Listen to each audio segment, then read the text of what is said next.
Hello, welcome to finally week one of college football, and a Big Ten team has finally scored a touchdown. Literally, as we were starting to host this, Nebraska has a trick play to finally get the first Oh, touchdown in the Big Ten season here. that's what it took to get a touchdown for the Big Ten. Yeah. Wow. So our newest member, Dave. First off, how you doing today, man? Pretty good. Just hanging out, ready to see what being on a pod is like, I guess. So. Oh, your dreams are coming true. Especially Life on this definitely. one. Yeah. That's for damn sure. Well, Long-time listener, first-time caller. So. well, we'll see how you do because otherwise we might make you hang up. How about that? Sounds good. So first thing I got to ask you, speaking of that, the first touchdown of the season, who do you hate more, Minnesota or Nebraska? Nebraska with ease. Well, then I won't tell you who scored that touchdown then. I feel like Minnesota's likable. If Yeah, they didn't have it can PJ be, Fleck, yeah. they have like PJ Fleck is basically Diet Deion Sanders. True. Yeah, but Trent, imagine you had a team that told you to row a boat for 8 years. I bet you'd be pretty damn sick of it too. Yeah. Look at me. Look at me. That's what it is. I've have one of my interns plays for Iowa State, and he said he has some friends that went to Minnesota, and he's just heard some for PJ Fleck the whole row the boat thing. It's not as all tip top is what you think. He's kind of an asshole. It sounds like, which shocker. A college football coach is an asshole. But, I don't know if I'll ever get over that breaking news that I already have a sneaking suspicion about. But yeah, he was just. But he told me he was like, yeah, he has this clean image, and he's just just an asshole, and asking kids like, oh, you're still here, like shocked that there's kids that didn't transfer out or something, So just keep rolling that boat, kid. Just keep rolling that boat. Yep. But sorry, because I guess knowing that you hate Nebraska, this is gonna be a terrible first trivia question for you, Dave. But how many people attended the Nebraska volleyball match yesterday that set a new world record for I saw this earlier. Sports? I know the answer. Yeah, I know it too. Well, let's hear it then. What's the ansser? 92,003. 3. Good thing those 3 people showed up. Yeah. I always think, like, what an odd, like, I mean, obviously, no, it's a specific number. Yeah, I thought 92,003. What? Okay, so what was the other world? What was the old world record? Was it like 89,999?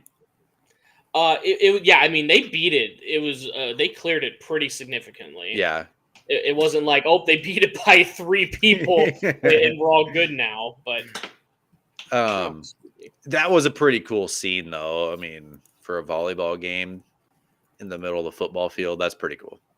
Well, it's the only thing that's relevant right now for Nebraska. So the volleyball team scored more points than the football team will this year. Probably. In that stadium. I mean, they actually have more titles since the 90s, too. So yeah, exactly. Nebraska is a volleyball school. That's right. Previous record for women's sports attendance, April 22nd of last year in Barcelona, Spain, a Champions League match between FC Barcelona, if you want to be specific, in Wolfsburg, 91-648. So they beat it by about what, 500? 400? So not as much. But. So this wasn't just the record for volleyball. This was just women's sports. Yeah, women's sports. Oh, wow. Cool. So, yeah, no, I would say that easily going to be the biggest women's match until they just have Caitlin Clark Day in Iowa City and everyone's going to fill Kinnick Stadium. Yeah, that'd be pretty sweet to see, though. What's Kinnick? 70,000? Yeah, 70, 72. So they're going to have to get about 19,000 people out on the field. Oh, they'll get standing room only. I think they have a match in Kinnick here coming up. The women's basketball team does.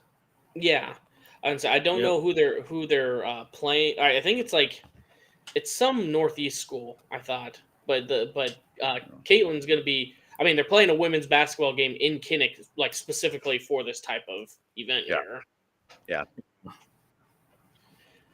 So I would say so. Sorry about it being about a women's basketball. They're going to play DePaul at Kinnick Stadium. So Oh, hopefully it's not Okay. chilly, but I have a hard time seeing that record being broke. I mean that is 92,000 people. That's insane, man. yeah, for sure. So, but with I would say now that college football actually is officially back, here's the other question that's a little more relevant to what we typically talk about here. So Bryce is going to play at Texas this weekend, and if you're not familiar with the journey, JT Daniels has transferred to 4 different schools, and somehow he's into playing at Texas at 3 of them. I want you to name the 3 quarterbacks or the 3 colleges he's played at Texas for. I know one. Well, yeah, I guess I gave away one. I don't know if I. Well, Rice, obviously, but Georgia. Yep. Well, he didn't play at Texas, but he came from Georgia. That's 2. So so he played for Georgia, but didn't play Texas when he was at Georgia. Correct. Yeah, but the other 2 he has played at Texas.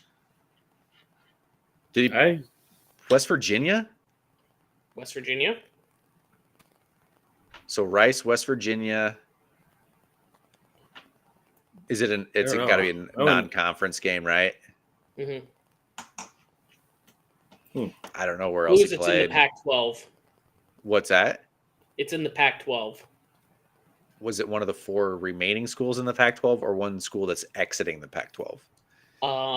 One of the perpetrators that left early. Washington. No, and say it was USC. That was going to be the. I didn't know he was at USC. Okay. But I thought that was absolutely insane when I saw this tweet by Sicko's committee that, or I guess, sorry, on 3 Sports, but he's played Texas at 3 different schools. I was pretty lazy. I forgot to look up what his record was playing those 3 schools. But, I mean, what the hell are the odds? Not only that he is allowed to transfer 4 times, or I guess transfer 3 times, but how the hell does he end up playing Texas every single time, you know? Quick, look up Texas non-con for next year. See who he's going to be playing for. I can narrow it down to 3 schools. Yeah, and say he's probably on his COVID year, so now he's got to get the medical red shirt for his 6th year senior stuff. Let's see, Texas. Let's look at their schedule for the 2024 season. Oh, it's not on ESPN. Come on. No, you got to look up. It's like FBS scheduler, but yeah I would say it's so weird when you look at like a JT Daniels situation like that, because his hasn't been. I don't believe his has been medical. He's just been allowed to transfer three different times, and it's been accepted every time. But then Iowa State has that women's basketball player who's injured 11 games in and doesn't get the extension. Yeah, I think we even complained about this last week, but I think we did. I would say it's just insane that there's the NCAA is so inconsistent on this. You know. Okay, here it is. I forgot. It really threw me off when I saw Texas has 4 non-con games next year, but I forget they're in the SEC next year, so it does make sense.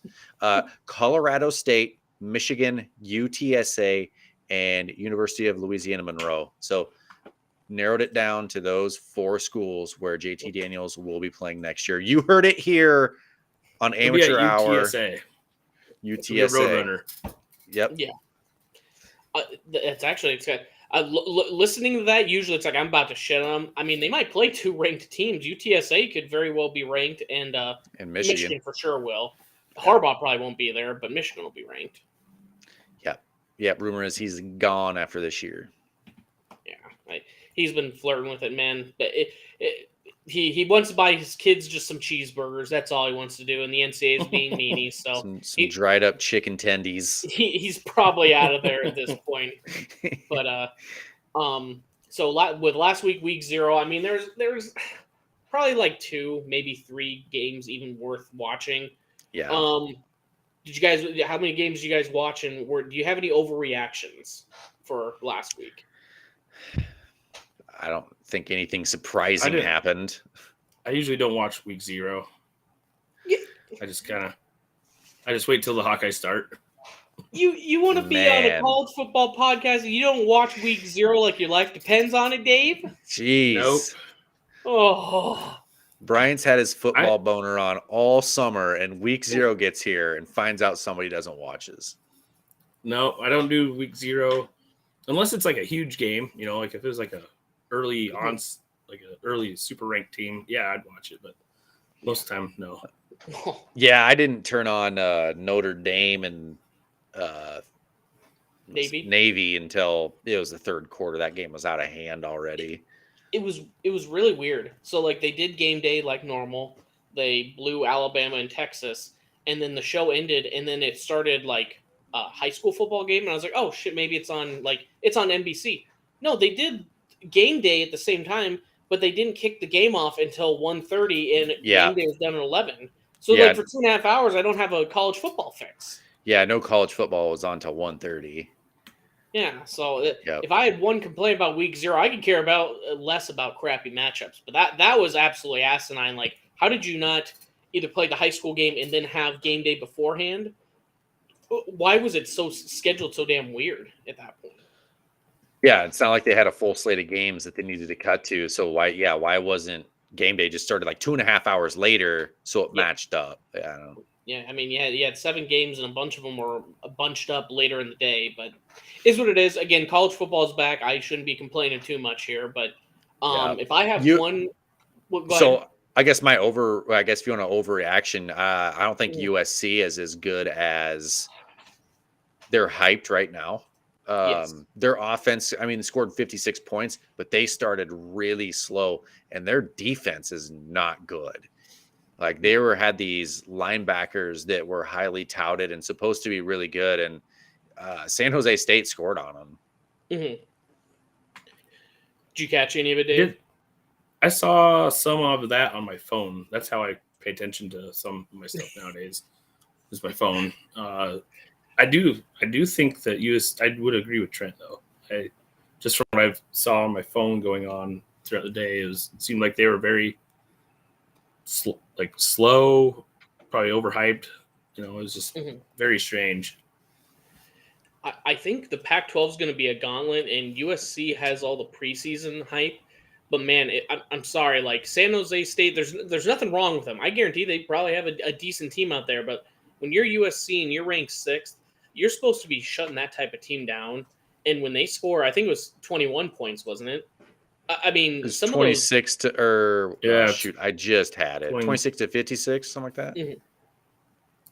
I mean, either way, you're allowing multiple touchdowns, and that's been the case with all of Lincoln Riley's teams. It's prolific offenses. His quarterbacks win Heismans, and his defense does not tackle, and they keep opponents in games and keep the momentum going for them.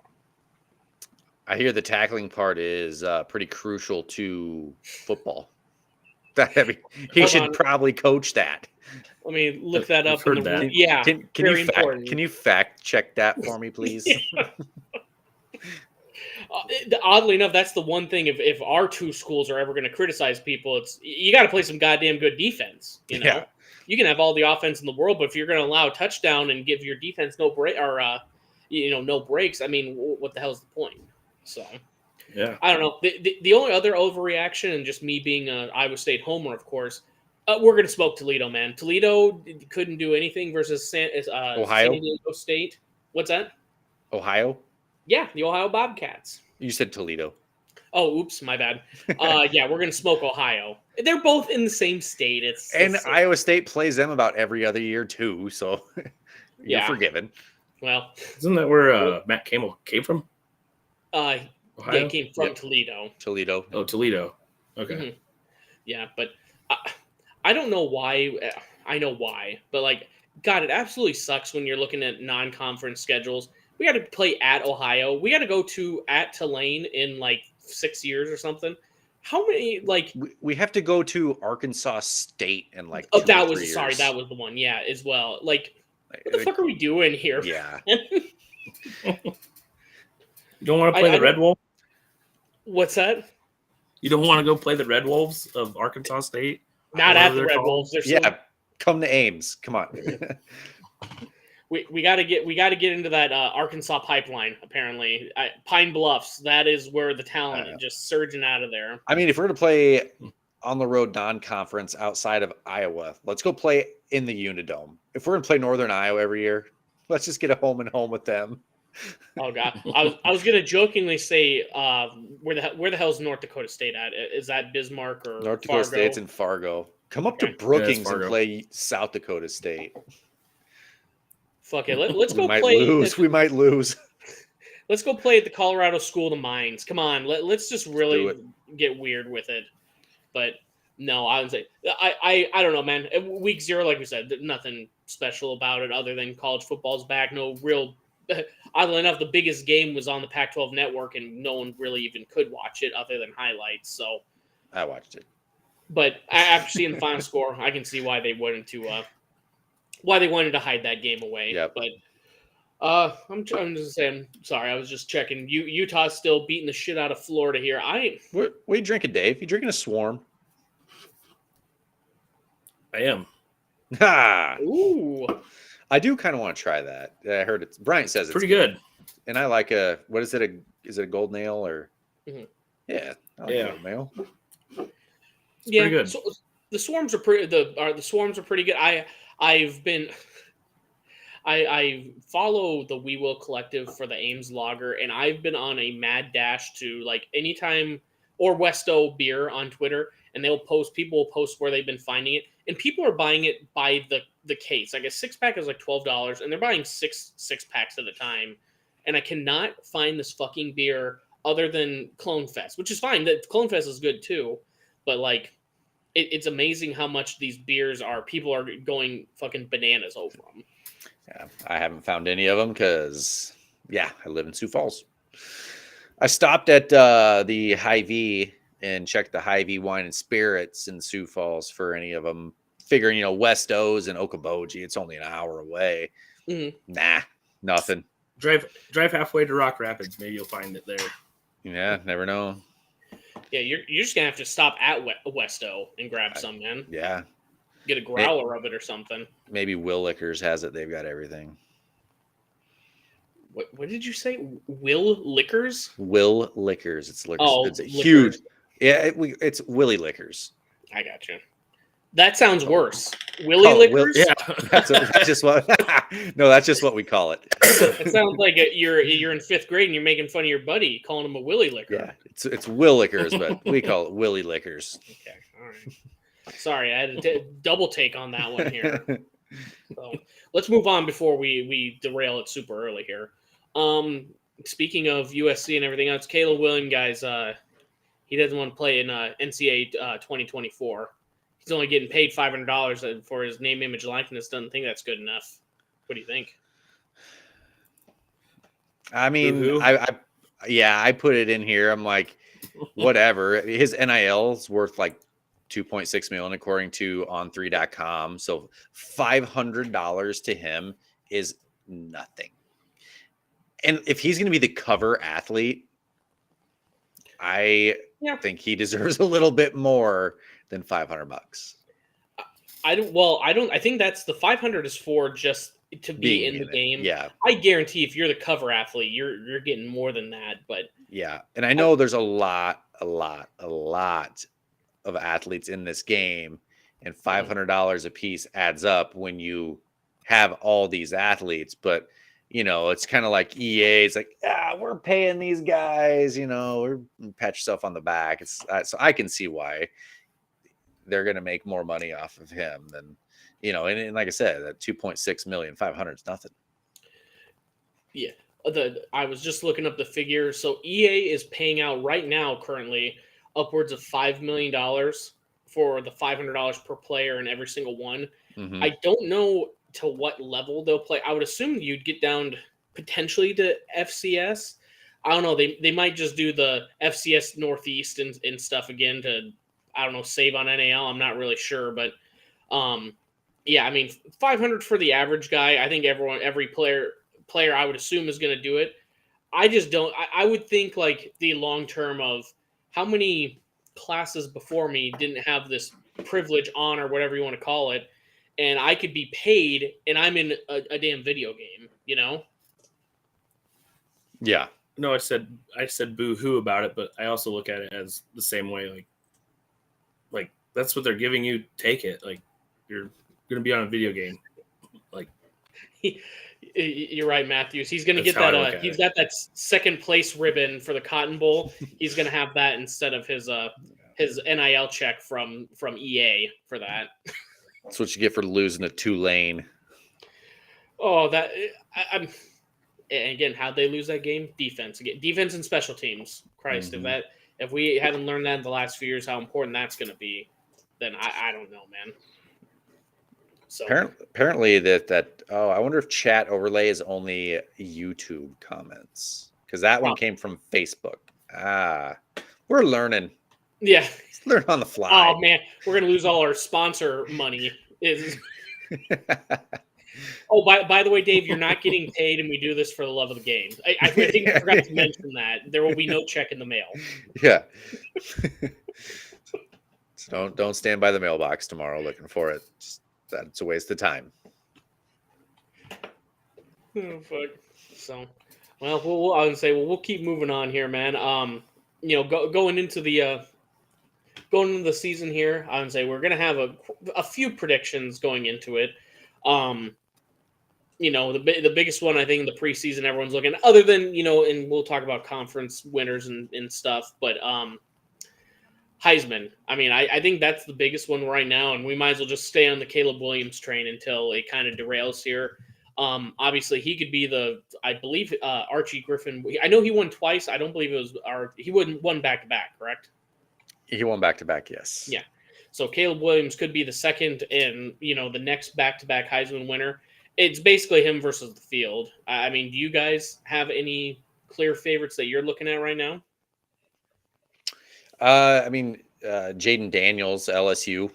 Mm-hmm. He's up there. The top one out of the Big 12 is Quinn Ewers. Shocker. I heard half of that from connection issues. You said one of your people had issues, but from the Heisman picks, I think the guy from Texas, I can't Quinn remember Ewers. how to pronounce that guy's name. Mm-hmm. Yeah, Quinn Ewers.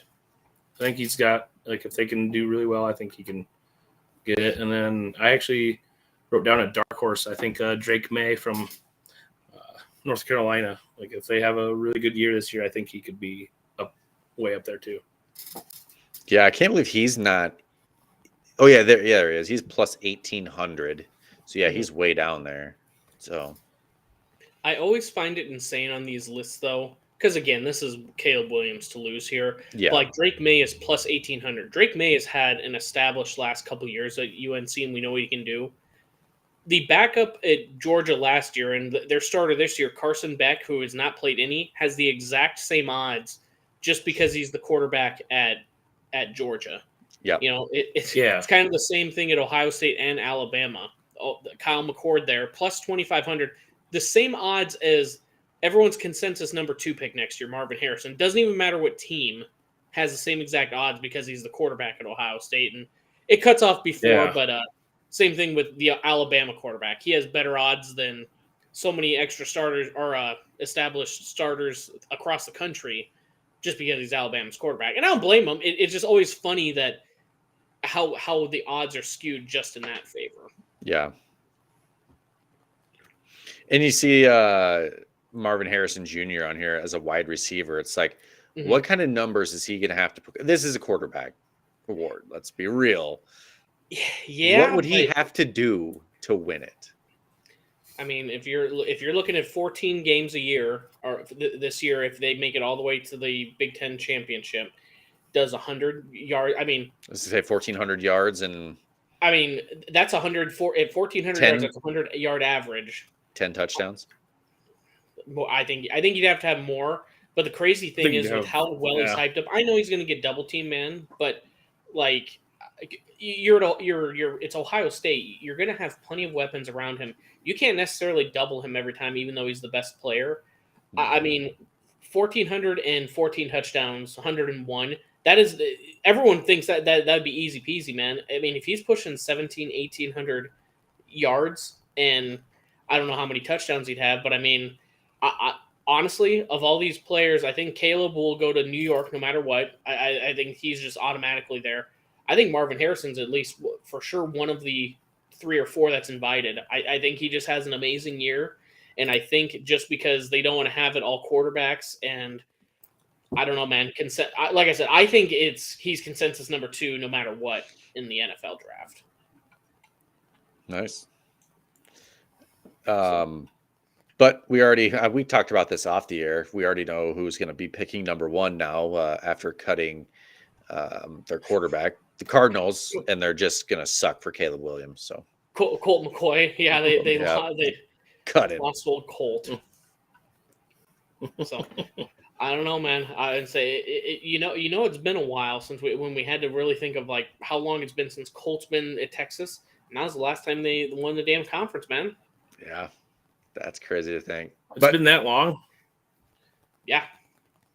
Wow. They win it on paper every year, though. They're undefeated.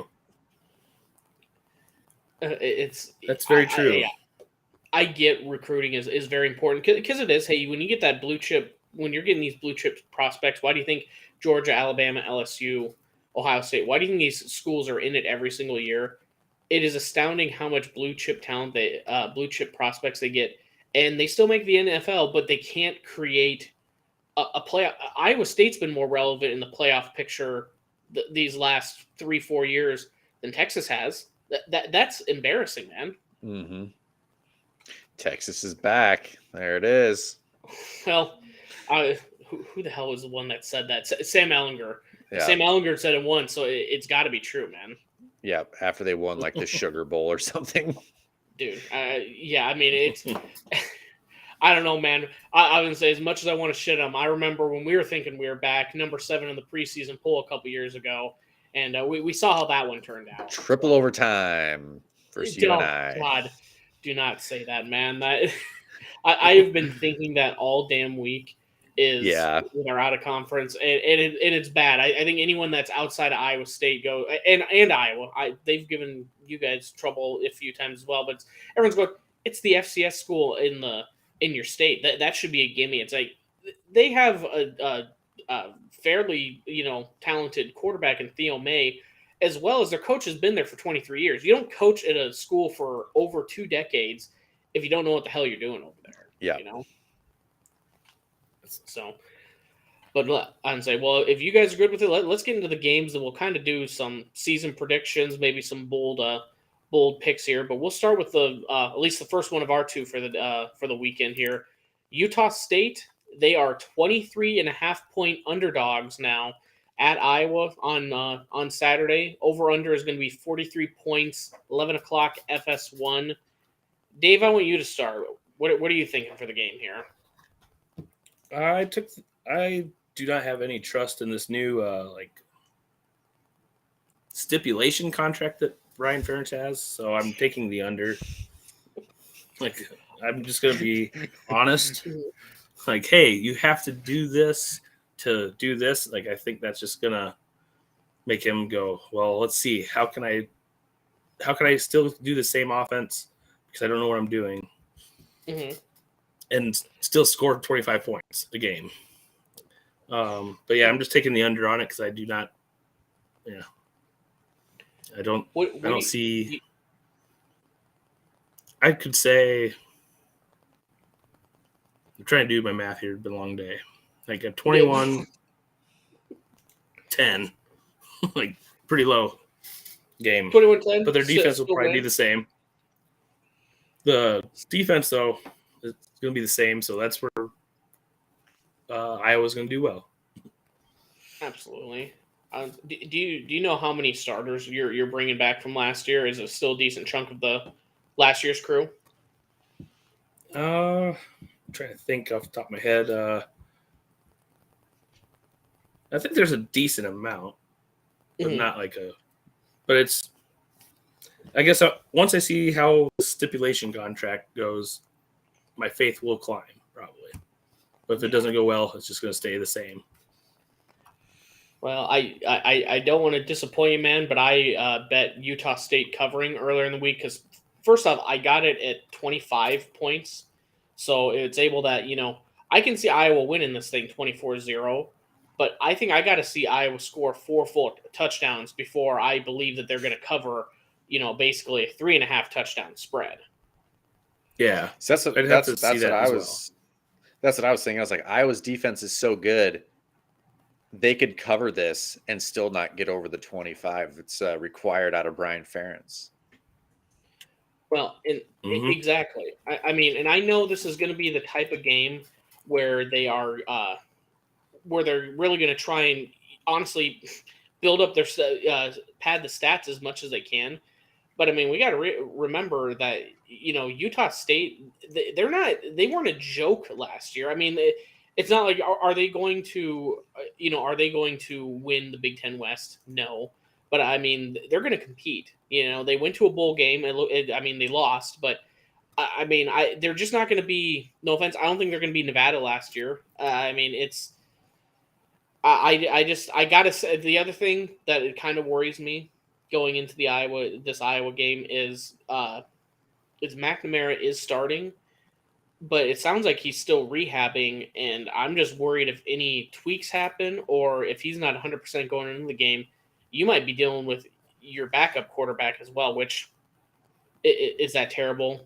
Not the worst, but I mean, it's just the backup quarterback not getting as many reps in the week of practice going into a game that I don't think they're going to get, much more creative than a vanilla offense.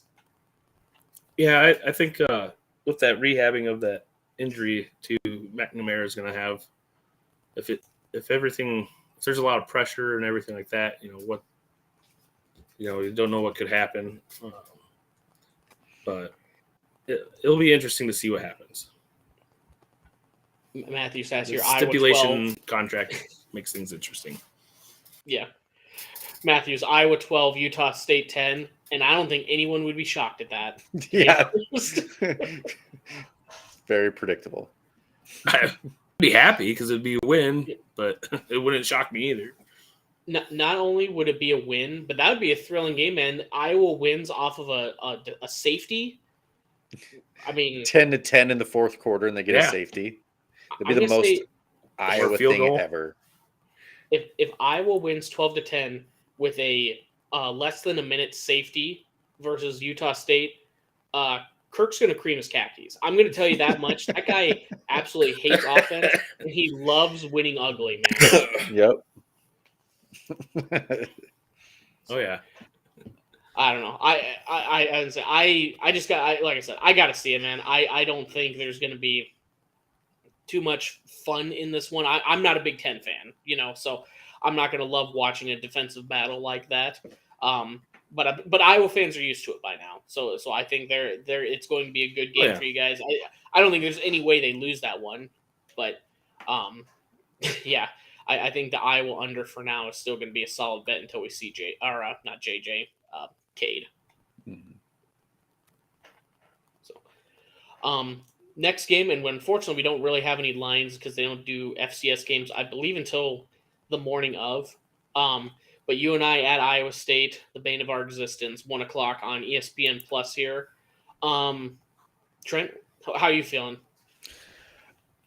I think Iowa State, I'm confident that they'll win. It's how they do it. We might be sweating out another overtime game. It's so hard to know. We don't even know who's starting at quarterback.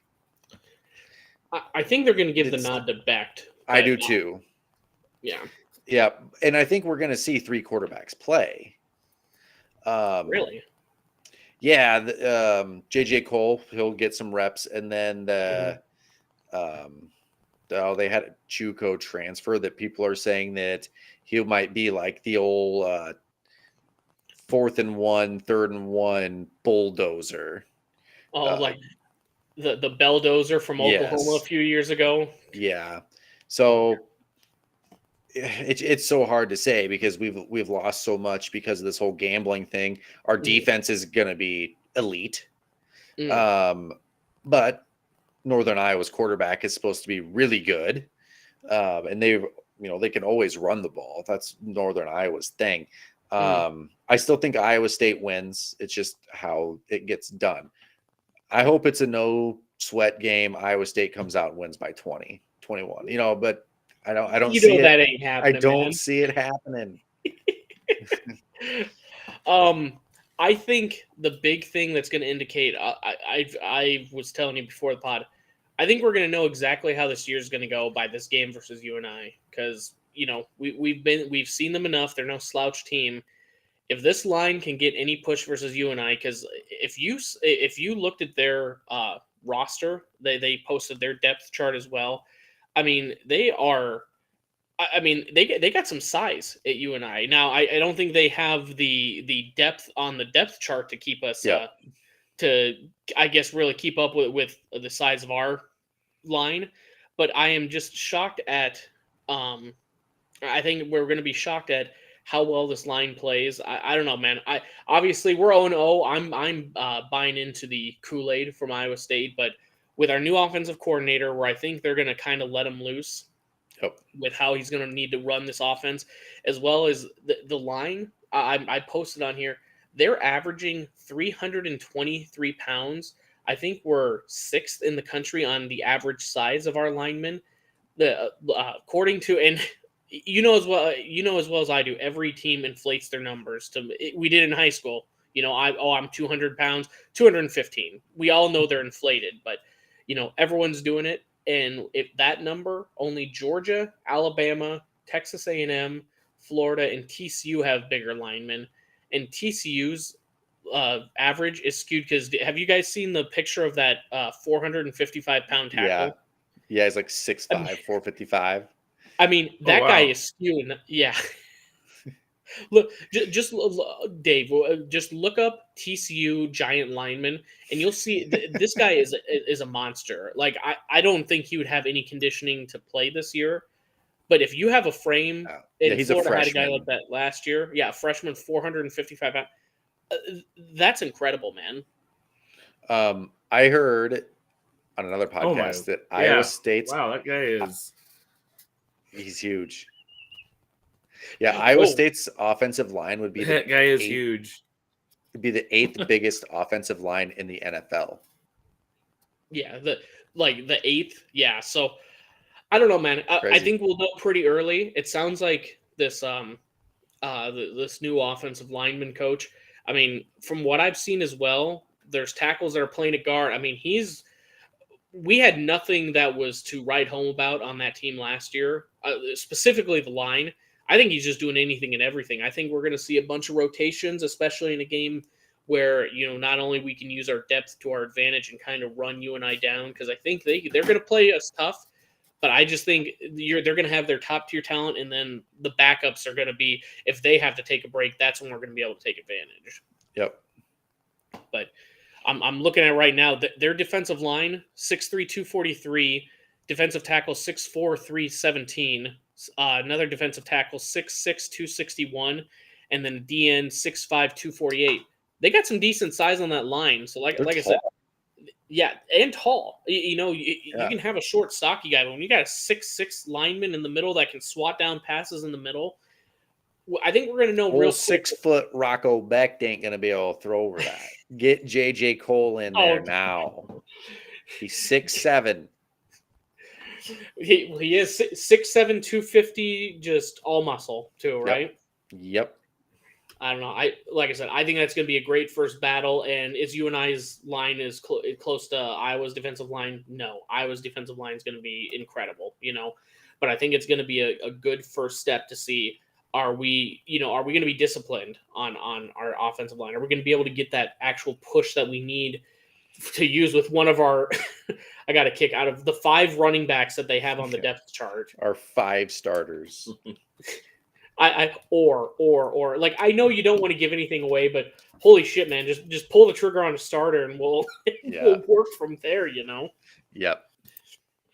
So, and whoever it is, I'm pretty excited to see if that Higgins. I've been hearing all off season on what he's going to provide. Not only just his size, but if we can get a passing game going that's outside of Xavier Hutchinson this year. Well, we have to. He's gone. Yeah, we have to commit to someone else, thankfully. So, I don't know, man. I'm feeling pretty optimistic. Oh no, that's how it's always going to be. But I mean, everything that from what I've heard, seen, I mean, like I said, at 4-8, you can pretty much say no one's guaranteed a spot, and it was probably true competition throughout the whole damn camp. Mm-hmm. Well, yeah, we're on that 2 deep that came out. They had 2 freshman starting linebackers. Yeah, that Jack. Oh shoot, sorry, I have it right in front of me here. Jack Sadowski. That's the one everyone's hyping about because I think the last freshman linebacker that started was Mike Rose, and they're saying like he's better than Mike Rose. Yeah, think about that. I'm about to have a stain in my khakis after hearing that. Jesus. Bryant needs to log off now. Oh yeah, trust me. I'm gonna have to call a doctor if this keeps going on for a couple more hours. Yeah. So. I don't know. Jason says roll Tide. Come on. Get the fuck out. I don't know. This is how optimistic I'm going to be. We're going to hit the over, and Iowa State's going to cover the spread. Doesn't even matter what the damn number is. We're going all the way, 12-0 this year to start the year, and then we'll, Big 12 championship. You know the drill after that. Yeah. No expectations. Iowa State's winning 9 games. Oh, exactly. Yeah. Well, I mean, speaking of season predictions, let's jump back to Iowa here, Dave. I know we've kind of been we don't want to make it all Cyclones as much as I'd love to do that, but what are you thinking with Iowa's schedule here? How are you feeling about your season here? If this the fair plan, the stipulation plan works, say it actually works, like, hey, we're scoring 5+ points. I do think we could do a 9-3 typical Iowa good year. If it doesn't work, that could be anywhere from 5-7, 7-5. Could be all over the map if it doesn't work. But if it does work, I do think it'll be a good year. I really do. Mm-hmm.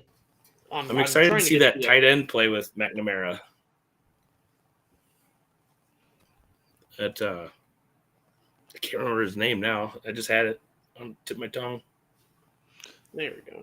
Shocking that Iowa has an elite tight end again. Yeah.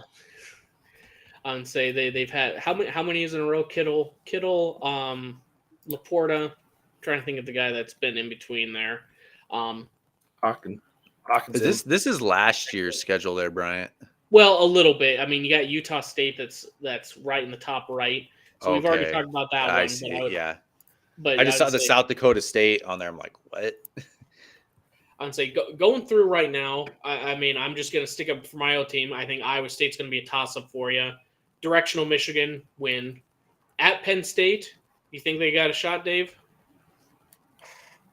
That didn't sound looking up good. That tight end, that Lakey guy. I thought you were saying, when I said your chances if you're going to win at Penn State. That's the game where I'm really up in the air about more than anything right now, based off their schedule. Mm-hmm.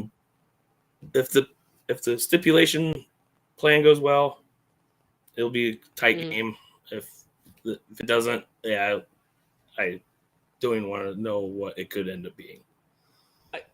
I think Penn State's got the more talented team. It just seems like Kirk, for some reason, has had Penn State's number recently, and that's just, I think, some of it coming down to coaching of Kirk Ferentz versus James Franklin. Yes, I would agree with that statement as well. There's something about Ferentz versus Franklin that Ferentz always outdoes him in a lot of ways, and he knows how to keep his cool way better than that Franklin guy, too. That Franklin guy can blow the top off his head way more than a lot of other college football coaches.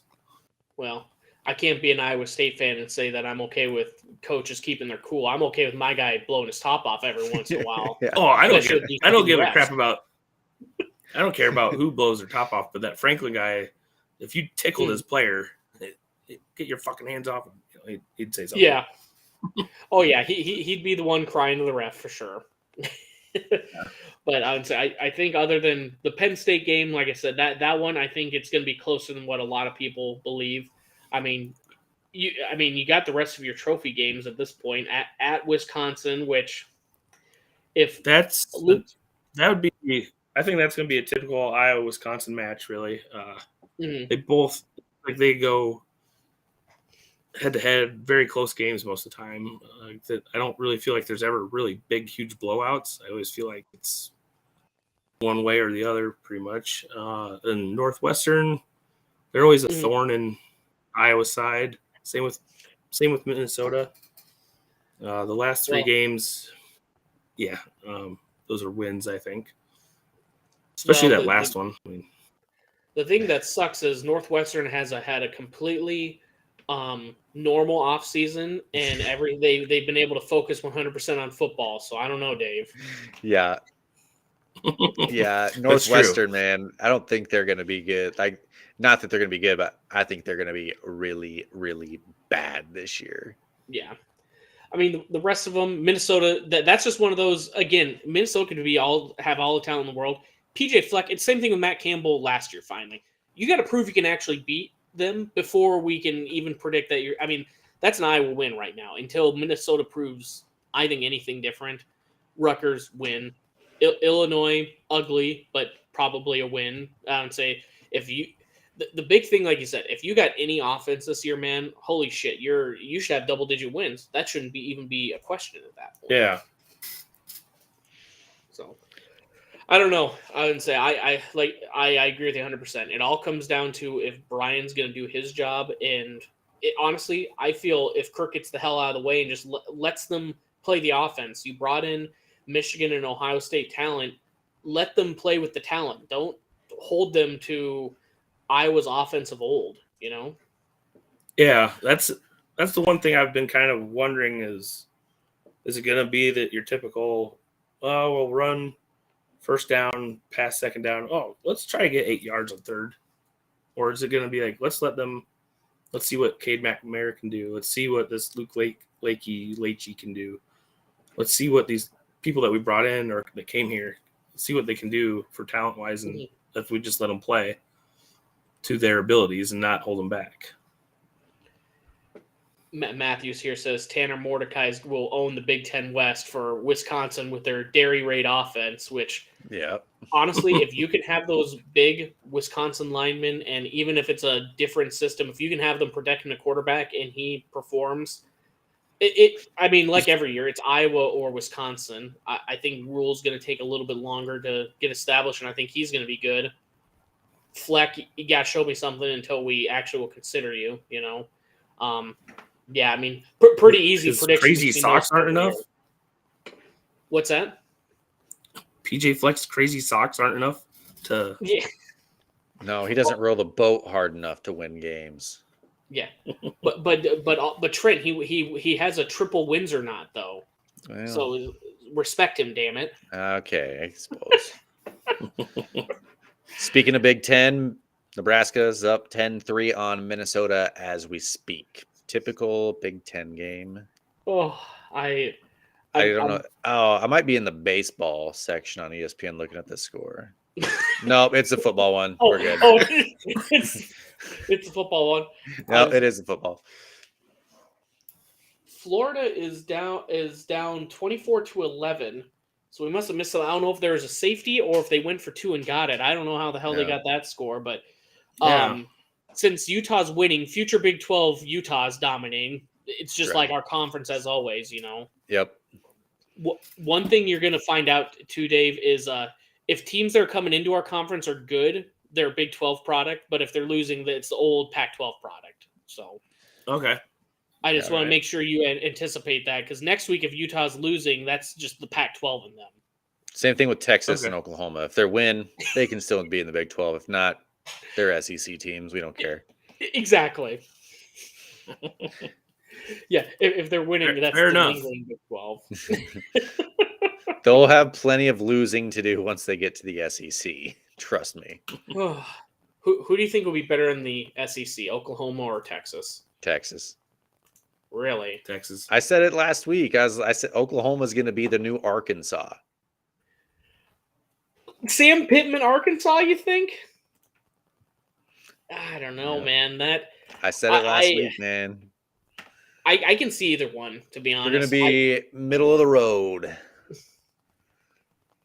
Matthew's rolling his eyes there. I don't know. Honestly, either one of them. I mean, if they can recruit as well as they have while being in the Big 12, honestly, the other it's Georgia, LSU, Bama's kind of falling off. I would say Bama's falling off, though. Yeah, their falling off is still 10, 11 wins. Yeah, we won 11 games. Dynasty-wise, because Georgia has the current dynasty. They're still in the lead. I mean, let's call it as is. The SEC, and like a lot of conferences, they're very top-heavy. Everyone else in between, anyone can come in. I mean, I'm most worried about UCF coming in and just start fucking with their Florida recruiting. And, I mean, again, it's Kent State. They looked amazing tonight. But, I mean, who's to say UCF doesn't just come in and they're the big dog now? You know, it is any school that's changing. I don't see it in the Big Ten, but like, oh, what if all of a sudden Oregon just starts running the Big Ten West, whatever it's going to be chopped into? You know, we all have these hypothetical battles of Pac-12 versus Big Ten. Who's the better conference? SEC, Big 12, whatever it is. You know, it's going to be interesting. If there's one good thing on this, it's going to be, it'll kind of be the indicator for the next 4 years once they move. Here's a full Big 12 recruiting class from Texas and Oklahoma. How does that fare versus these SEC schools? Same thing with USC, who's going to be the prime target coming into the Big Ten. Here's 4 years of Pac-12 recruiting. How is that going to equate into the Big Ten? Kind of like when Nebraska first got in. Somehow they dominated when they first got into the conference, and then all of a sudden it just fell off the face of the earth. You know, they were at least in conference championship games at that point. And let's not forget, UCF recently won a national championship. The last time, and who is the coach? Trent. Though, didn't both of them in SEC at one point? Who? What? Didn't A&M and Missouri, when they left the Big 12 to go to SEC, haven't they both won the SEC since then? They won the Missouri. Did they win their division? I think. Or they went to the championship game. Mm-hmm. Yeah. So they won their division. Of Texas and Oklahoma, though, who do you guys think has the better chance of getting to that point of doing something like what A&M or Missouri did? Texas. Unfortunately, it's only because Sark's been there. He's had an established 3 years of recruiting and building into this system. Now, if Venables actually creates this defense like he has supposedly had in Clemson, you know, that can change. Because I mean, with both of them, you're going to have all the talent in the world that, you know, from that Texas pipeline that can get there. And they're both national too. Obviously, they can kind of pick and choose who they want. But now they're going to be in the conference against all these teams. They're going to cannibalize it. They're trying to out recruit Texas A&M. They're trying to out recruit Alabama for these 5-star recruits. You know, so I don't know. Texas right now, but if Venables gets his shit together and he, you know, puts a team together in the next couple of years with his system, I mean, Oklahoma won the Big 12 God knows how many times, dozens. You know, I don't know. It's going to be very interesting. Okay. Saban didn't make like Matthew said, he's the big boomer fan. Saban didn't make a bowl game in his first year at Bama, so there we go. Yeah. Oklahoma right now is going to be Alabama the last 20 years. That's what I'd say. I don't know. I'm like I said, that's the only one thing is to see actual conference to conference alignment rather than bowl season. You know, full recruiting for an actual large sample size compared to just the one bowl game where half the players aren't playing because, you know, folks call it now, but but you know, they don't want to play. So now it's Iowa versus Kentucky without their quarterback and running back last year, you know? So I don't know, about the only positive I can think of, but Well, I would say before we talk SEC anymore, because I'll be honest, I don't give a shit about SEC. Let's jump back into Iowa State's football season. Trent, what are you predicting this year? Like I said, it's so hard to know right now. We don't know what our quarterback play is going to be because we've never seen any quarterback on our roster throw a pass in an Iowa State uniform. Yeah. Our starting running back from last year, gone. Now, I think our running backs are good. Cartavius Norton, I think, is going to be a beast if he stays healthy. Yeah.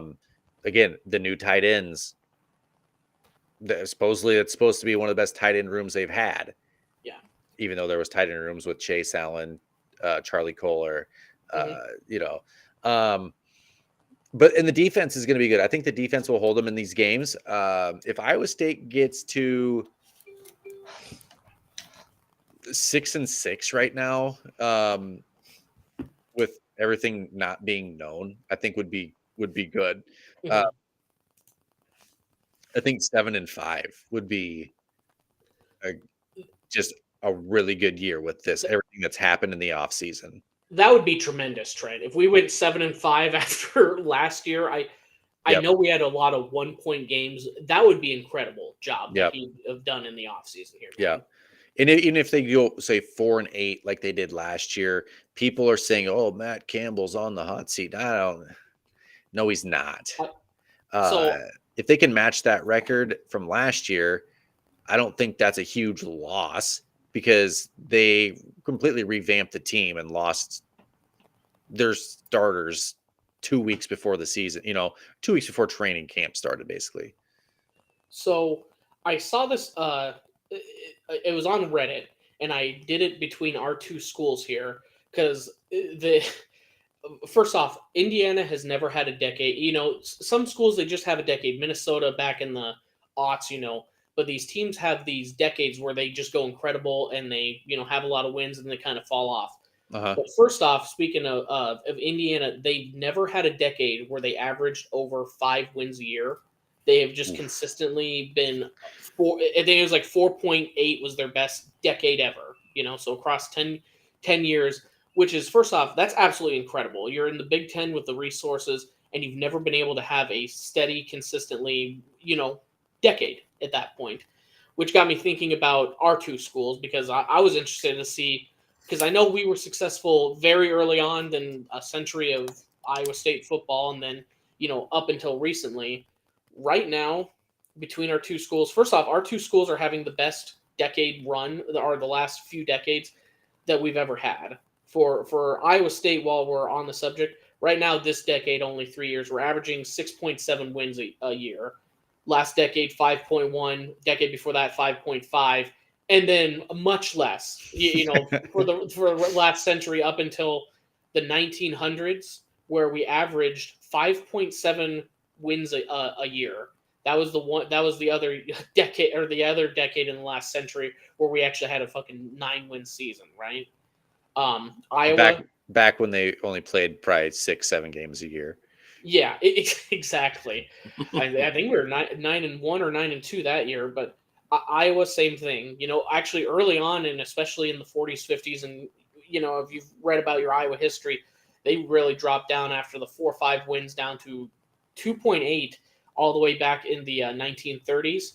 But the last 3 decades have been Iowa averaging 8.8 wins a season in the 2000s, 2010s 8.3, and then 2020s 8 wins a season, right? 8.0. So, I mean, both of our teams have been historically winning the most per year in the last few decades here. But so I just wanted to throw that out there so everyone knew, like, when you're talking about, hey, is Matt Campbell on hot seat? No, we're in the best time it's ever been to be a Cyclones fan. Yeah. We've went through a century of bad seasons. I don't think we're even going to be bad this year. I think, honestly, we have a very good shot at bowling this year. And, even if we didn't, his seat is cool. If you've been on campus, if you've been to the stadium, if you've seen the renovations they're doing in the side town and the plans, That's coming from the football. That's team. because of Matt Campbell. Yeah. Correct. So I don't think I would say to start off, not even on the hot seat here, but Yeah. if I'm going through the schedule, I think we get to 6 wins pretty easy. Northern Iowa win. We're gonna bite our nails down, but we're gonna pull that win out. Iowa, it's gonna depend on if Cade McNamara actually suits up here. Dude, we're just worth 2 wins. If Iowa has an offense, that's gonna be a tough one. That if Iowa has an offense, that's an L. I don't think, even as much as I support our backups and how big our line is, Iowa's just a different beast. And after beating them last year in Kinnick, they're gonna come in, and Kirk always has them ready. He is going to have them ready for that game. But if they don't, that's a toss up right now. At Ohio, win. Oklahoma State, I think that one's a win. It's at home. It's early. Go ahead. I do too. Oklahoma State was bad last year. Iowa State, as bad as they were in that game, still should have won that game. Yeah. And again, woulda, coulda, shouldas. We can do that all last year. Oh yeah. Other than TCU, that one for sure. That one's hitting the ground. We would have won if we would have gave up 45 less points. Yeah, if we would have given up 45 less points and scored 10 more points, we were right back in that game. We could have held them out of the college football playoff. Oh God, you think Oklahoma State hates us for Brandon Whedon and all? Imagine TCU how much they would hate us for not only the first time not beating us by enough the first time, but then we hold them out the second time. Oh my Lord, they would hate us in Fort Worth. At Oklahoma, only because I know Matthews is listening. That's an easy dub for sure. Yeah, put it on the win honestly, column now. If Venables doesn't have his system in place, I know Dylan Gabriel is actually pretty solid, but if they don't have a defense that's worth what they should, I mean, Iowa State's just right back in it like they were last year. And if we don't fuck up the easiest, do you remember that fake field goal, by the way, that Oklahoma scored on last year? Yes. I was sitting with Matthews, and he can attest to it in the chat. I called that about a minute and a half before. I go, something just fell off, and we've had the crappiest special teams last few years. I go, they're going to do a fake, and they're going to get it. And lo and behold, scored on a fake field goal there. But didn't they run that right up the middle? Yeah, fake field goal. How? I don't even want to look it up, but yeah, it was seriously one of the easiest fake field goals I've. It's one of the easiest fake field goals I've ever seen. It wasn't even a struggle. Like someone caught on, they caught an ankle, and he stumbled but made it. No, they just untouched, two-hand touch football would have scored a touchdown. TCU at Iowa State, they have. I think what we see in Colorado is going to be the same. If they blow Colorado out, they win that one. I just think I always feel like our crowd is going to keep us in every single game, as well as our discipline that we've had. But let's just call that one an L. TCU is actually pretty solid team again this year. Iowa State at Cincinnati win. I think losing Fickle. Actually, speaking of Cincinnati, they play an FCS school this year. I have them losing that game because their coach. Go ahead. Who do they play? I'm getting it pulled up right now. But first off, another trivia fact. Besides the COVID year, every single year there has been at least one FCS school upset an FBS school, which doesn't sound crazy, but I mean, you consider the resources that even an Iowa State has compared to a UNI and a lower level school like that. It's going to be, that's astounding how much like App State beating Michigan and stuff. Yep. They play Eastern Kentucky on Saturday at 2:30, but their coach came from Louisville, and he just I don't know how he failed upwards to Cincinnati. I just have a really sneaking suspicion that Eastern Kentucky is going to upset them this weekend. I think Cincinnati is really going to drop off. I know Cincinnati has talent as well, but I just feel like they dropped that one early on in this coach's career, and it's kind of a wet fart to the start of their Big 12 career here. But At Baylor, if we remember our tense, we should be in it, but Baylor seems to have our ass every single year. Kansas, I can I hate on them a little bit? Yeah, your podcast. Do it. Yeah. Hey, Kansas. Everyone loved that you won 6 games last year and you went bowling, and it is a good story. And because of it, you're renovating your stadium. It looks good. Lance Leipold, I think he's going to be amazing. It took the crappiest team that we've had in the last 5-6 years and have one of the crappiest special teams performances I've ever seen for you to win by 3 at home in the last minute. So that is going to be one of the easiest wins, I think, of the year. I think, and everyone's going to be shocked because Kansas went bowling last year and Iowa State, the game. I think that's going to be a very easy dub for Iowa State. At BYU, I think I think these last 3 games are going to be, I'm going to say toss-ups because I hate to ever admit that we're going to lose. But, I mean, BYU, I think the traveling, I just, in their home crowd, I think that one's going to be tough. Texas at Iowa State, the crowd's going to give them everything they can, but you know as well as I do, if they have any realistic shot at going to the playoffs, they are going to bring everything. And I don't know. I don't feel great by committing to think we have a legit shot at upsetting them until we honestly see who Quinn Ewers is. He shaved his mullet off. He looks like Mr. Business now. So I don't know. Maybe he'll be Arch by that point. And then at Kansas State, as much as I fucking hate to admit it, I think they're going to be solid again. Kleinman is he's just a dog, man. He has those guys ready every single year. I mean, early on he struggled with us, but he's got them doing what he had North Dakota State doing.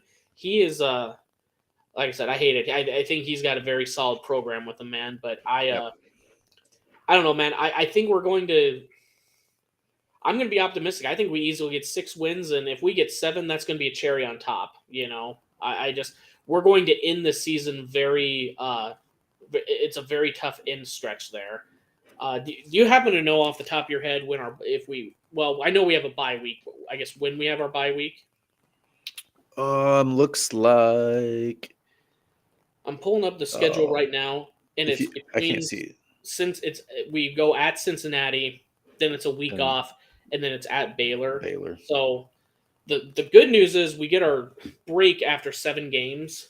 So I mean that might be what we need at the end of the season. The nice little ramp up, playing at Baylor. You know, Kansas at home. You know, I'm feeling a lot better actually knowing that it's before the Baylor game. As much as we've struggled with them lately, knowing that we're going to have an extra week of prep for Aranda and their crew. So I don't know, man. Obviously, I'm going to have cardinal colored glasses, but everything's coming up Cyclones, man. I don't see how we don't go bowling. Big 12 champions. Yeah, exactly. Yeah, actually, what am I saying? 7 wins. We're 12-0, man, with ease. So I don't know. You guys got any other, I guess, major predictions for the year? Any outlandish, bold predictions that you want to throw out there? I've got nothing. What about you? Nothing. Last year, you called Oklahoma was going to be terrible. You called that one out. I also said Nebraska's going to be 4-0, and then they fired their coach by the end of 4 weeks. But I also said Texas A&M was going to be in the college football playoff. Oh, I forgot. Actually, I remember seeing that one. Yeah. Well, shit. Let's throw it out there. Dave, who's going to be in the college football playoff? We got to get it in before week 1, otherwise it's cheating. You want the probably be the top 4 teams at the end of the year. I want the most accurate answer. Okay, so I think what's going to happen is it's going to be the top 4 teams at the end of the year of Michigan, Georgia, USC, and Texas. Okay. Wow. You think USC gets over that hump of not pissing 1 or 2 games down their leg, huh?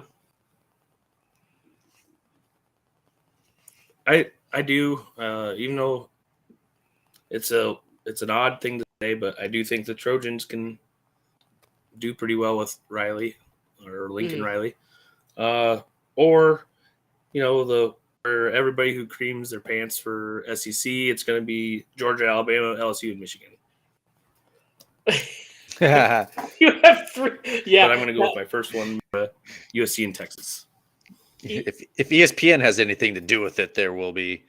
Talking about stained khakis, ESPN, that would be 2. How long is it for until the playoffs? Like a month? It would be a month of stained khakis by ESPN. They would. I personally think. Did we lose David? I'm not. Well, he's in there. He's coming back. Oh, here he is. But I think Michigan's pretty solid. I think the best way I heard it is Michigan is they're nationally prominent, but they're built to beat Ohio State every single year. They're not built to win the national championship, right? But let's see. I gotta go do a couple like pretty predictable ones, and then I gotta go outlandish here. You ready for this one? Let's do Georgia, because there's no way they don't dominate that schedule, man. I think ESPN already did their dirty work with picking Alabama all last week on game day, so they've got their bulletin board material. They're going to be upset because no one picked them, right? So you're going to have Georgia at 1. Let's do Penn State at 2. I think they finally run the table. James Franklin gets the monkey off his back with those 2 in the East, and just throw Dave a bone. Let's say they beat Iowa in the Big Ten championship. I don't think USC wins the Pac-12. And I don't know if you've seen my shirt, but I'm going to go very bold. And because I think it would just be the best story ever, I think at 3 or 4, it's going to be Oregon State. How about that? Because they're sitting there without a conference, and then they're in the playoff. Nobody wants you. A few things on why I picked that one, and even if they don't make the playoff, which obviously highly likely, I think they're going to be one of the top. I think they're going to be the top team, top 2 in the Pac-12. They don't play USC during the season. All of their tough games that they have to play, other than one, are going to be at home. I believe they have to play at Oregon, but otherwise they get Washington and Utah at home. I think with the storyline of them getting left behind, I just think everything of everyone, all these doubters, as well as this, I believe their coach is Jonathan Smith. He's improved their record every single year, man. I don't know. I just have this weird feeling that everything combined, they're going to surprise people because everyone thinks, USC's they are the team to beat right now. They have the Heisman winner. They got the coach. They got everything. But okay, so I got Georgia, Penn State, Oregon State. And then I'm just going to piss people off. I'm going to choose Bama for my 4 seed because they're going to make sure that. Oh no, hold on. Georgia, Penn State, Alabama, because they don't want to have the SEC teams play each other, and then Oregon State sneaking in at 4. You even got what seed they're going to be. That's what I'm saying, man. Because Georgia's going to go undefeated. Like I said, the easiest schedule of a returning champion, so that's going to be easy. Penn State, even if they drop one of the Michigan-Ohio State games, it's the Big Ten, so they're going to have to ramp them up there. You can't have the SEC rematch, so you're going to have Bama at 3, and then Oregon State, they'll be 12-1, I guess they would be 12-1. They would be 12-1 going in. Who knows which one they drop? But I mean, if they even lose to an Oregon team and then beat them in the Pac-12 championship, or lose one of their tough games at home, the Pac-12 honestly has a very solid conference this year before they all get broken up with Washington, Utah, Oregon State, USC. I mean, hell, even UCLA for their middle tier, and then just dog shit at the absolute bottom. So, I mean, they even got their easy games that they can, it sounds bad, but get their tune-up games versus Cal before they play the Utah and stuff. Yep. So, Trent, who's in your playoffs? I'm going to go with Georgia, Ohio State. Oh. Yep. Alabama. Jesus. Yeah, and just say it. Go chalky chalk. Just say it. I don't think a Big 12 team gets in. No, Dude, I think Clemson. I think they're on their way back up. Give me Clemson. Okay, there we go. I thought you were going to say Michigan, and I was going to cut this pot off. I was going to be so done with you. No. I mean, I picked 2 SEC teams because last year we saw TCU get in. They didn't win their conference championship. They lost in it. So I feel like they'll sit there and go, we don't have to put all the conference champions anymore. Well, let's get 2 teams from the SEC in. Yeah. It's going to happen. I would say because Florida State, Clemson, they're going to beat up on each other. I think North Carolina as well could even sneak in there and upset some people. Yep. I like that Cade Klubnik. I lost a few bets against him last year, but if you ever watched him, man, I mean, once he took over for DJ, that was the other thing. Oregon State got DJ Ungulele. Yep. So I think is he going to be their starting quarterback? Yeah, well, yeah, he was finally named starter this week. Yeah. But I think that Cade Klubnik, once he took over, that offense meshed, man. They're going to be tough. Damn it, I wish I would have thought of Clemson before, but Clemson's a solid pick, man. Yeah. Give me Dabo. Oh yeah, I still can't get over last year him saying, our program has always been NIL. We're under God's name, image, and likeness. It's like, okay, man, like I got it, but like you're really laying it on thick here, like molasses, So I don't know. I'm trying to think of any other. Bama, USC, Georgia, Michigan. Yeah, I can see that. I mean, I think there's only about, as much as we all love the TCU sneaking in, unless someone really pops up like an Oregon State out of freaking nowhere, it's you got about 10 teams that can realistically make that playoff that the committee is going to actually want in there, and get it done, So I think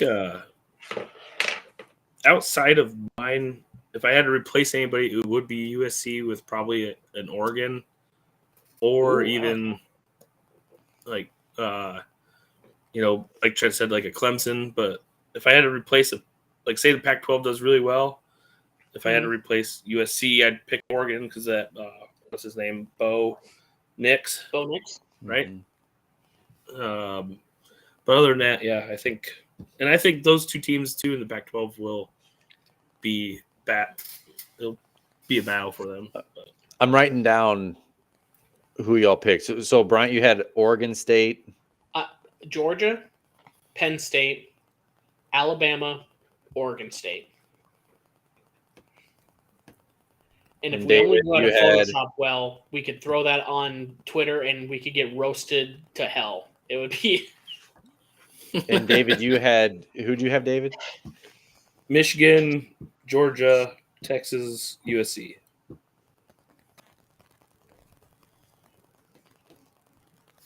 So the only other prediction I was going to say, just bold and kind of throw it out there, I think with so many good quarterbacks out in the Pac-12 this year, I think there's going to be enough upsets. And that's where I'm even worried about the Oregon State pick, is there's so many good quarterbacks that no one's really out of those games, out there, that I think it's just going to kind of beat up.